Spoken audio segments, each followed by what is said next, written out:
Today in this video I am gonna explain how to download Android apps on iPhone. Android and iPhone are two different systems, making it natively impossible to get Android apps on iPhone due to their different runtime stacks.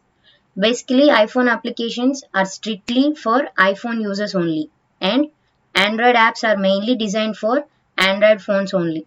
There's a way to install an app, and the app's not available on the App Store.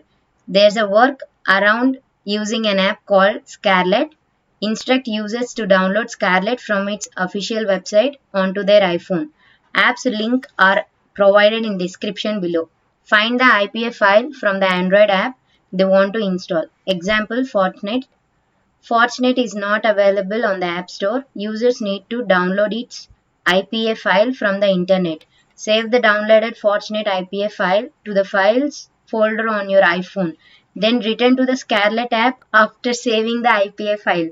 Search for the IPA file within Scarlet's interface.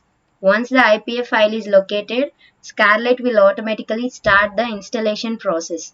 Now we can use the installed app, Fortnite in this case, just like any other app on their iPhone. Recap the process and reiterate the alternative method of installing Android apps on iPhone if they are not available on the App Store. If this video helped you out, please leave a like and comment down below. If this worked for you, thanks for watching.